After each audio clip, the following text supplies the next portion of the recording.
This week, we welcome Aviv Grafi, founder and chief technology officer at Votiro, to discuss how to enable the business while remaining protected. In the leadership and communications segment, security is a revenue booster, not a cost center.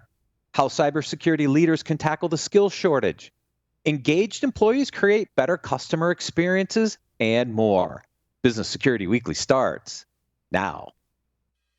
This is a Security Weekly production for security professionals by security professionals. Please visit securityweekly.com/subscribe to subscribe to all the shows on our network.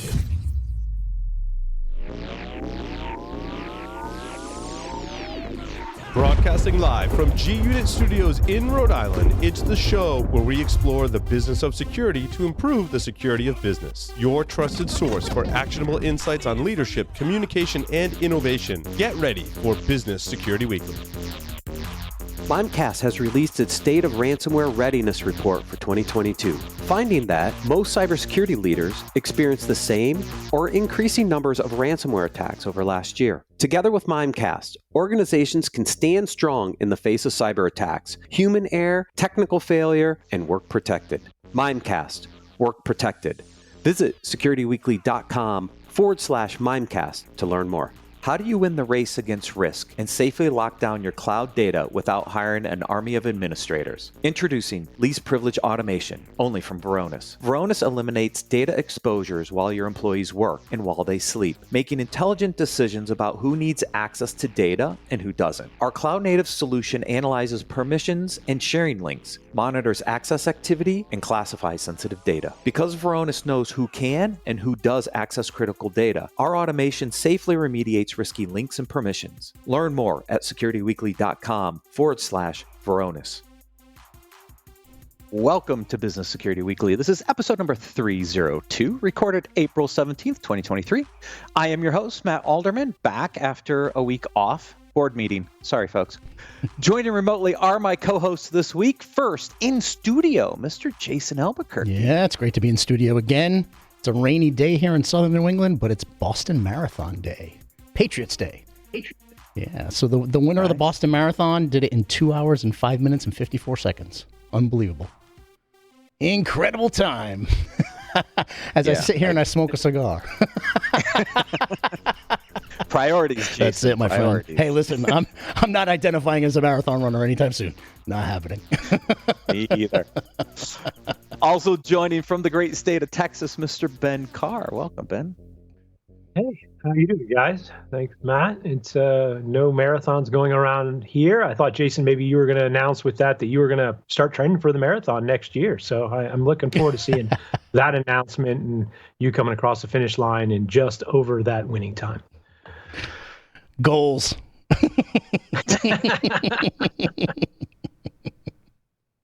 I don't see that on your OKR list anytime soon, Jason. Negative. And also joining from the great state of Idaho and who filled in for me last week, Mr. Tyler Robinson. Thank you, Tyler.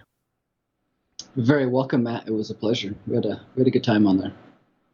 Yeah, it's one of my favorite interview guests, so I missed out. All right. As a member of the Security Weekly community, we are pleased to offer you 20% off your InfoSec World 2023 tickets. Join a community of over 2,000 security professionals and innovators at InfoSec World on September 25th through the 27th at Disney's Coronado Springs Resort. Experience world-class learning and networking through enlightening keynotes, informative panel discussions, interactive breakout sessions, hands-on workshops, and more. Register today at securityweekly.com/InfoSec World 2023 using code ISW23-SecWeek20. That's in the show notes in case you need to write it down. This segment is sponsored by Votiro. To learn more, please visit securityweekly.com/Votiro. Aviv Grafi is founder and chief technology officer of Votiro. Aviv is the principal software architect for Votiro's enterprise solution, Votiro Cloud, which protects against known and unknown malware and ransomware in data, regardless of data source or destination. Prior to co-founding Votiro, Aviv served in an elite intelligence unit of the IDF, of course he did, nurturing his passion for finding simple solutions to complex security issues. Aviv's areas of expertise span the cyber product lifecycle from strategy and development through go-to-market, along with network security, IDS, IPS firewall, defensive programming, enterprise security penetration testing, vulnerability research, and virtualization. Aviv, welcome to Business Security Weekly. Thank you very much. For hosting me here, and it's a pleasure to be here. I haven't done my marathon yet, but being an entrepreneur is definitely a marathon. So I'm almost with. I don't have the certificate, but I feel like I'm in marathon. Yeah. There you go. See, somebody's got the goal set. So here we go. So Aviv, when we were preparing for this segment, we were talking about the balance between productivity and security. And sometimes they conflict with one another, because sometimes when we think about security controls, it actually potentially minimizes the ability to stay productive. But with Votiro's solution, you can actually balance that. So let's talk about kind of that balance of security and productivity first, and some of the challenges organizations face. Then we'll talk through some use cases about how do we solve for this? Yeah. So I definitely see that as a security entrepreneur and veteran for the last probably 20 years, that there is always a constant tension between security and productivity. And we see that when security folks, IT security or CISOs, entered into a meeting, and now they're being the bad guys, right? They say, oh, you're not allowed to do that, right? A lot of the security stuff is, no, we need to stop from doing that, or we need to start wanting some stuff. And I think there's that tension between the business and the productivity, which really need to be changed. And I think that one of the things that I believe in, and that's why I'm in that journey for the last years, is to change that mindset for a lot of security folks, that you can actually be a security professional while you can enable the business. And this is extremely important in these days where business really matters, right? Yeah, I mean, we talk about business enablement on the show a lot, especially about alignment with the business and being there to support the business. And if I could enable the business to be productive in a secure manner, so it's easy, right? I think the challenge is so many security solutions add friction. Think about multi-factor authentication, right? Every time I go to log into my account, I have to go into my Okta, then I got to go to my authenticator. Like, it's just a pain to get into systems these days, right? That just slows you down. But if you can do this in a more streamlined way, we actually help the business be more productive. And I think that's the interesting challenge to solve. Yeah, I agree. I think that a lot of the solutions today, like you mentioned, they actually put in more hurdles before you can access the data, before you can actually do your job. And one of the examples and one of the experiences that I had personally is that before I started Votiro, I was a pen tester. I was traveling around the world and I was demonstrating my clients how I could hack them easily and giving them kind of a list of mitigations, and that's what you should do. And as part of that process, I found that there is one thing that just worked for me 100% of the times, is just taking kind of a resume or weaponized PDF that looks like a resume, and just send that to the recruiting department. Say, hey, I want to apply to a position in the company, that this is the position, and I know Philip from finance. And on the other side, there is a guy or lady that needs to do their job and screens those hundreds of resumes. So what they would do, they would open that weaponized document. And I think this is the problem, where we are trying to move a lot of the responsibility to our employees or to our users or to our colleagues, and trying to have them being the stopgap while we ask them to be productive and do their job. And I think this needs to be changed, and we need to really change that mindset. And there are solutions in the market, and there are approaches in the market of how to enable that and how to change that process. So when a CISO, an IT security guy enters the room, now is being lovable. You say, okay, I want to help you. I want to help you meet all the criteria so you can be complying with everything you need to be complying with, and while doing and continuing your business. I think that's the cybersecurity leader's nirvana, right? Is to ultimately be able to sit down in front of a CEO or another executive leader within the organization and say, Not only am I going to reduce risk, but I'm going to create operational efficiency for this organization. Right? That's nirvana. Now couple in, I'm going to save you money. Guess what you got? You got a seat at the table, right? I mean, that's good leadership right there. And I think that's the nirvana to be able to come to the table and do that. Unfortunately, we have this stigma, and the stigma is the Department of No, like Matt said, friction, bringing friction to the table. And that's why we have these conversations all the time around how can we flip that on its ear? How can we change that paradigm and have us be viewed? And we're going to talk about it later, in the other segment, is how can we be viewed as a business enabler? And I think part of that strategy is having partners and tools like yours that we can bring to the table and have those in our toolbox, right? That can help us say we're going to reduce risk and we're going to reduce friction at the same time. Right. I completely agree. And I think that the approach that I had in mind after I was sending those weaponized PDFs as the resumes, and I told myself, okay, I have to change that because 20, 30 years after we already invented the security gateways, all those protection technologies like anti-malware and sandboxing, all those kind of technologies, detection technologies, we're still, losing that game, losing that battle. And the bad guys are able to send those weaponized documents in. And what I had in mind is that, okay, what is the recruiter really is interested in? He's interested in the content of that resume, not in the bits where the vulnerability or malware really resides in. So what we invented here in Votiro, we invented technology called content disarmament reconstruction, which actually take those documents and any content that goes into organization and actually disarm anything that might be malicious in it. In fact, we generating replicas of the documents and sending them immediately in. So in fact, the user get the exact same PDF with the exact same look and feel, exact same content, but that's a replica of that PDF. And in that way, we actually telling our customers, we're telling the employees, just open any document you're receiving. You don't need to think twice about that. Just open the document because that's a replica. It's the same content, but anything that might be dangerous in it is just not there.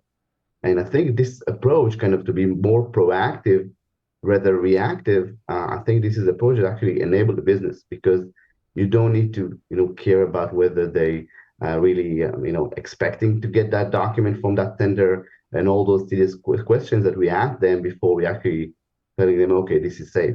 So I think having kind of those approaches that are more proactive, than rather reactive security, this is something that entire industry should look into. This doesn't just solve one problem, though. Looking at what you're doing here, this actually solves a more modern and prolific problem that we're starting to see attackers go after, which is the integration into, say, a supply chain attack or a business email compromise, where they're injecting themselves into something in the middle where it may be an expected document. You're actually doing this in both directions, where you may end up with a document that is compromised on a website for like a news site or a download or some blog, and your end users are pulling that data in rather than receiving it in just strictly email. So the ability to have that content filtered, scanned, evaluated, and then disarmed makes a huge difference, because we're going to see more of these SaaS applications abused. We're going to see more of these documents where you can't trust stuff, or maybe you're a sensitive place like news. They receive documents all the time, big repos of documents, and no one really knows how to handle or adjust or deal with the safety of those documents. It just handles and goes to the person it's supposed to go to. So I think both directions, where you're securing the data that your customers are receiving from you, as well as what you're receiving into you, makes a huge difference from a threat stance, and you're actually providing more value than just the one-way document transit. Yeah, I agree, Tyler. I think that you mentioned the third-party risk and supplier kind of risk. And one example I can share with you from one of our customers is that, in fact, a law firm that they were working with, they got attacked, and not the direct customer.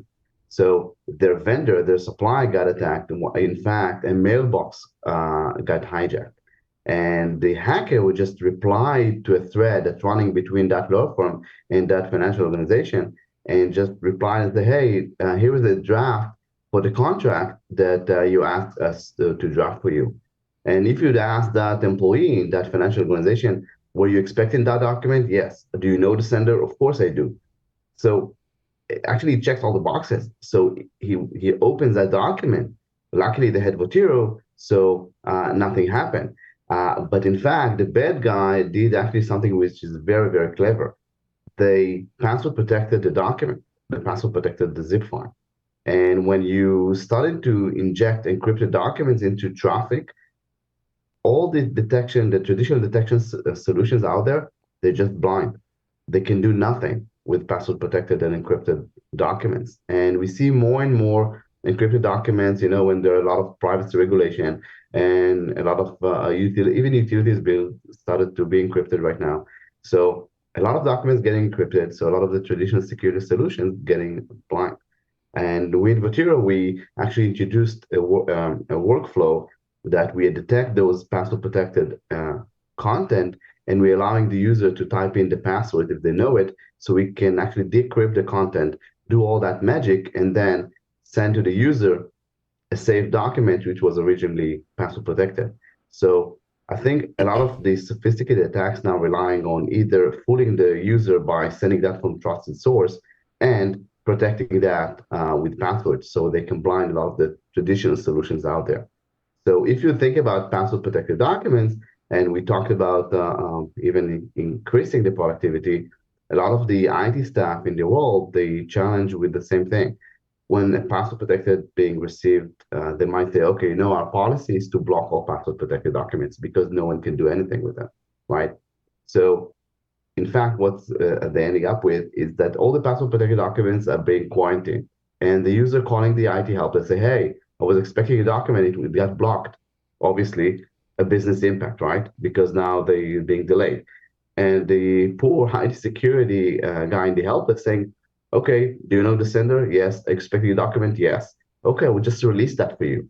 So in fact, we lost on both fronts. Productivity-wise, we lost the precious time, and we lost the business trust because the security guys are stopping my documents from arriving. And from security perspective, we also lost because we're losing because we cannot do anything with those password protected documents. So having a proactive security solution, I mean, Votiro-like, but of course there are some other vendors in the market. Actually, you can increase productivity and you can enable the business and not letting them stop your work. And doing it any other way, though, too, right? Go ahead, Tyler.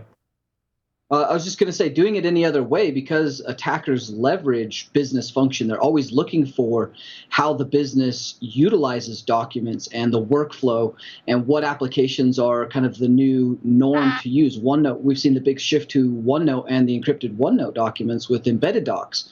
So if we take those away from the user, you're exactly right. We're losing that business functionality and the things that people are doing with inside of business as usual. Now, attackers are going to continue to do that no matter what the technology is. So if we are not doing something like this, then we're going to be that reactive and department of no, because we're always going to have to be combating what the attackers are doing, which is also what the business should be doing and is doing in the rest of the world. I mean, to your point, Tyler, it's we talked a lot about email and exchanging files, but the way the modern workforce is collaborating with each other is through Teams, it's through Slack. If I had my way, email would go the way of the horse and carriage. It'd be gone, right? I mean, it would disappear. But the risk that gets added with moving to this collaboration platforms is now I have federation with customers. I have federation with partners. I'm building shared channels. I'm communicating outside of the organization live and in real time. So I'm interested in Aviv. How are you migrating to this modern workforce, right? This modern workplace where we're using more collaborative tools, real-time tools versus email? Yeah, so that's a great question. I think that what we're seeing also in the market that probably until 5 years ago, we've seen mostly email and web downloads as the primary security kind of attack vectors that organizations were looking to protect, and of course endpoint.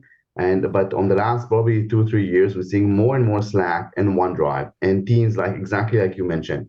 So that's why in Votiro we have an API-centric solution in Votiro Zero Trust Cloud. So we integrated all those solutions. We have an integration with OneDrive and of course Office 365, and soon we're going to release the Slack integration as well. We have integration for Box and all those kind of applications, which exactly as you mentioned, collaborative applications, which they already carry some sense of trust because I already built that channel on Slack. with my peers or colleagues or vendors, the bad guys know that as well. So a lot of malware being sent on those channels, which usually being overlooked because a lot of organizations mainly focusing on the traditional channels, and it's too late when they realize that someone hacked through their Slack channel or through a box or send something through OneDrive. So that's why we decided to be an API-centric solution and connect natively with all those integrations. And there is one actually interesting piece that a lot of organizations now, leveraging the cloud applications, right? So if you think about companies that are opening their, systems to their clients online, so they're storing a lot of their files in S3 buckets. So that's why, for example, we integrated also with the AWS S3 buckets. So every file being land on those, modern file servers, because 20 years ago we had the file server. Now we have the S3 bucket or the cloud storage. It's also a repository of documents and file and content that we're protecting and helping our customers to be safe. I know Ben had a question in there, so I want to give him an opportunity to chime in real quick.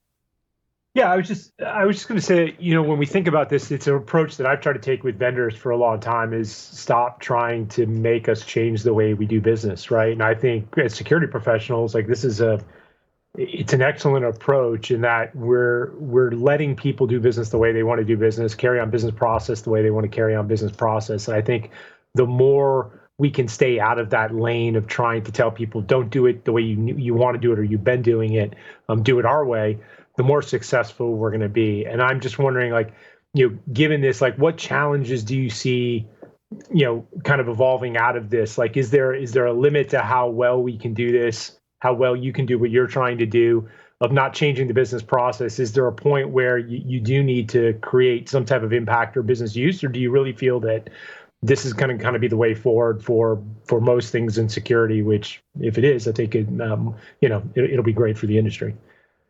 Yeah, so I can talk about your solution. So obviously, when we started, like in every product, in every company, we had the challenges. We had to convince that what we're doing is actually we're delivering safe documents, and we're able to do that. But after protecting more than 10 billion documents now on the last few years, and having hundreds of customers, can say that in terms of the maturity of the technology, it's there. I think the challenge is how do you apply that to a variety of channels.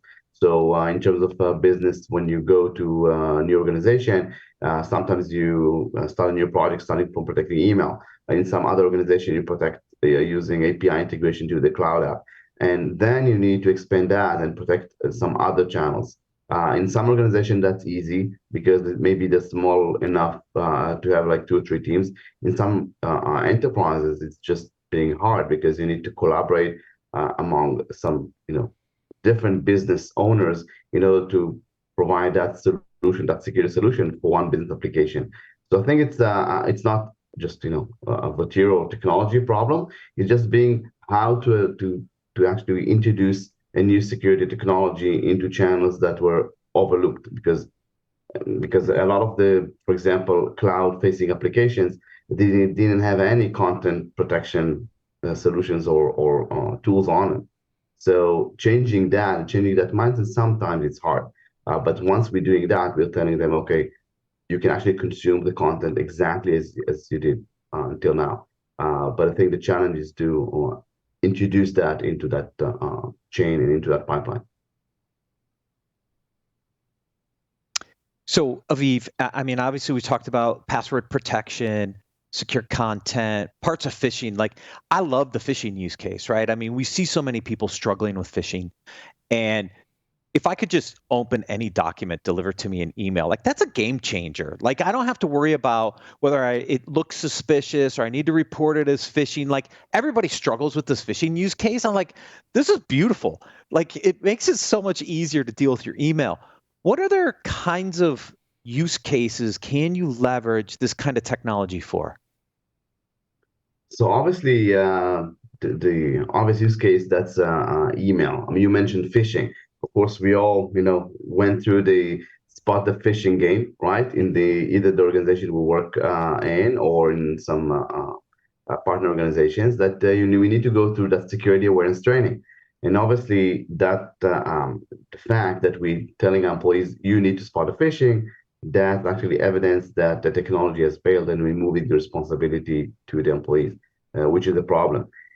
So if you think about proactive security technology like Material, like content design and reconstruction, so obviously you can use that to remove that hurdle of spot the phishing game. Because obviously, if after I would go through that phishing awareness testing and crash course, a day after that, I will get an email saying, "Hey, there was a problem wiring your paycheck. Please fill in that form." I would open the form because I want to have my paycheck, right? Or maybe, I mean, all of us would be falling in those kind of emails if they will be crafted correctly. So that's why I think that this is doomed to fail. As I mentioned when I started my career, that's exactly what I was doing, to hack into those organizations. So the email list is obviously one. We do have an integration with the web downloads. We have a Chrome integration, a Chrome extension. So every file being downloaded goes through Material, so it's safe to open. Same goes for native integration with Office 365 and SharePoint and OneDrive, and soon we're going to announce Slack.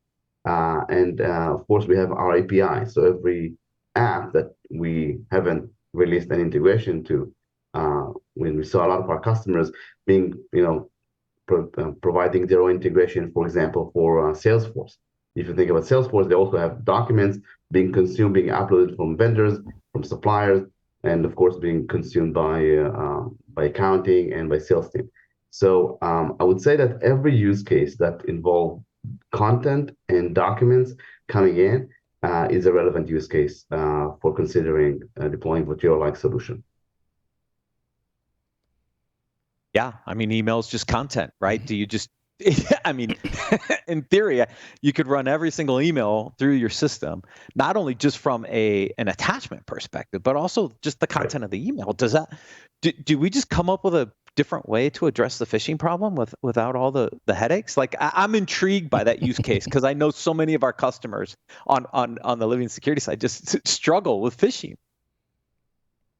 Yeah, I think phishing that's a problem because it's really leveraged the tension between productivity and security, exactly where we started, and I think that's why it's so powerful, and it's a tough nut to crack.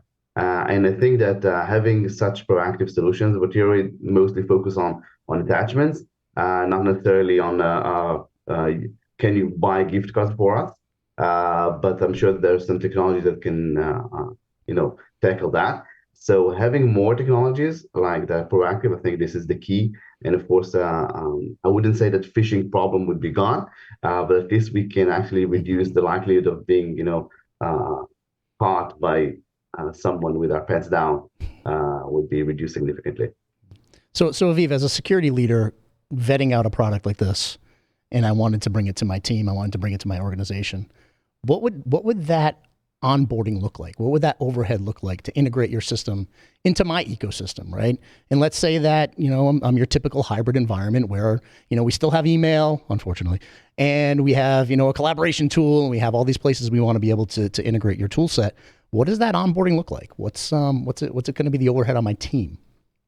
Yeah. So if you're talking about, for example, email, that would just you need to install an Office 365 app, and if that's connected to Materials Cloud that we host on AWS, you're all set. So it's probably 10 minutes. You select the user that you want to protect, or the entire department, or the entire organization, and that's it. In terms of, there's almost no policy fine-tuning that need to be done, because we basically disarm by default all content coming in. So it takes minutes to onboard a small group of users. And or the entire organization. That's for email. Of course, if you have some more custom channels like your application, so we have an API that you can just code, like in half a day, you can build that integration into the app, sending that content, receiving the safe version back, and just delivering that in the application that you already have. So we're talking between minutes to couple of days for more kind of complex integrations. We usually see a lot of prospects starting from one integration or two integrations, and once they're happy with it, they adding some more pipe of of content that they see in the organization according to their priority, obviously. Is there any baselining that's needed where maybe you're alerting at first and then actioning later after you baseline the organization, or you're saying there's no baselining that's really needed? There's no really baseline. I mean, we're seeing organizations starting from email with 50 users. We're seeing organizations starting from their client-facing portal with thousands of clients. We're seeing organizations starting from thousands of download browser users on the first month. And usually they know the priority. They know the vector that they want to protect first.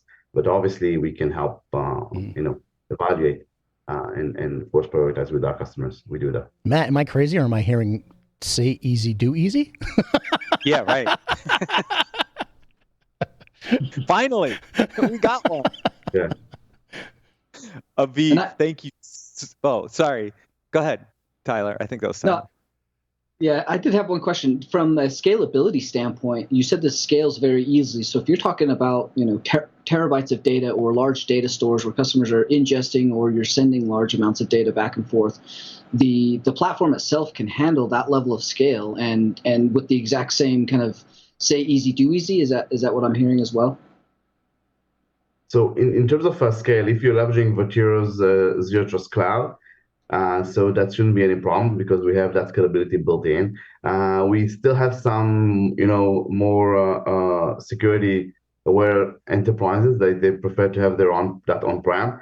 So we have our virtual appliance so that we can easily handle with kind of 3 virtual machines, 40, 50,000 users without any problem.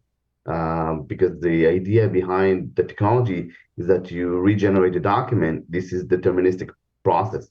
We're not like a sandbox, which we need to render something or spin a new virtual machine to test something. It's just deterministic process that takes the content and spits the exact same look and feel with the exact same file format, and it just take milliseconds.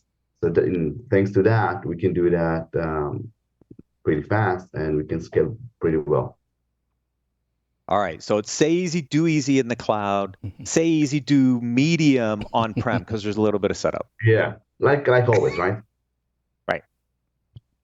Aviv, thank you so much for joining us on Business Security Weekly. Thank you very much, Matt, and thank you very much, guys, for the great discussion, and thank you for inviting me here. If you want to learn how to protect your business and productivity, please visit securityweekly.com/Votiro. We're going to take a quick break and cover the leadership and communications articles for this week.